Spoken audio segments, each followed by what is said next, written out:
Hello, my name is John Moffat. Welcome to The Science of Leadership. Some people feel that the ability to lead is an inborn trait. Others feel that it's a learned skill. My own belief is that it's a little bit of both, and so for the last 40 years I've been looking at what science has to say about this. My science comes from research, and it comes from expert opinion, and it comes from the 20/20 hindsight of people like you. When you take a look at the science of leadership, clearly over the years there are 6 key principles or behaviors that seem to stand out time and time again that separate successful leaders from those that are less successful. Number 1, if you want to be a successful leader in any kind of community, private or public sector organization, it's important to act to achieve your goals. Not just to set them, but to act towards achieving them.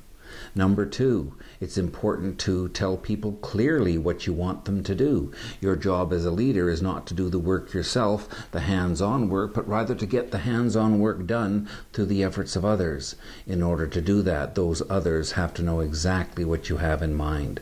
It's also an important thing if you're working in a partnership environment or an environment in which you are subordinate to somebody, to ask questions of those partners, ask questions of that boss, so that they are induced to give you more information so that you can do your job better. So communicating expectations clearly is a big plus in the toolbox. Number 3, it's important to focus on feedback. Feedback is something that a lot of people, especially high up in organizations, don't get around to doing. They say something once, they believe something is happening, and they find out, lo and behold, during the audit or the annual company report, that things haven't gone as smoothly or as successfully as they wanted. If you want to be a successful leader, it's important to focus on feedback. Giving feedback in different ways, not necessarily coming from your lips, but by setting up a reporting system so that the people doing the work can look at that feedback themselves and see whether they're on track or off. Also, giving feedback along the way to the completion of the project is very important, not just giving feedback at the end when you get a surprise and then the people that are working for you get a surprise as well. Number 4, it's important to use other people when you're solving problems or getting ready to seize opportunities.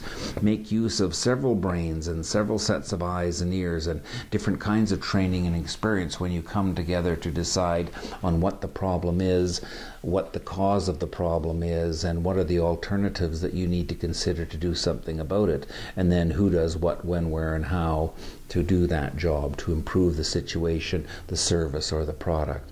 And it's also important to listen hard. When you are an executive, it's not just outward communication. Someone once told me that when you're an executive, when you're a leader, you have to be a great taker of advice, and that's true. You have to work at listening to catch the little tidbits that people might tell you in a small voice or a little voice, or the things they're afraid to tell you. Listen hard, probe.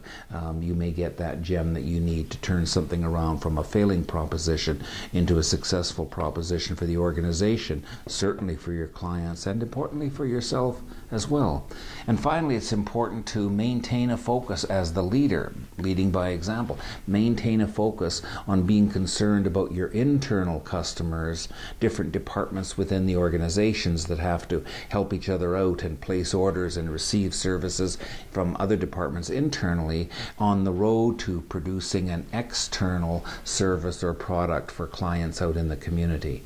So those are the 6 key tools that a successful leader might employ in his or her journey to the top.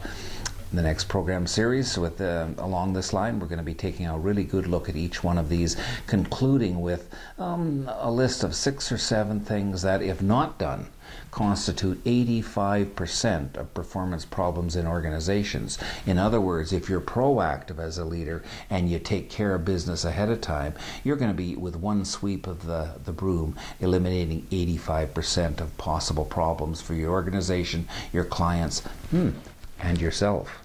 Thank you for joining me. My name is John Moffat. I'll see you for the next program on setting and acting on goals.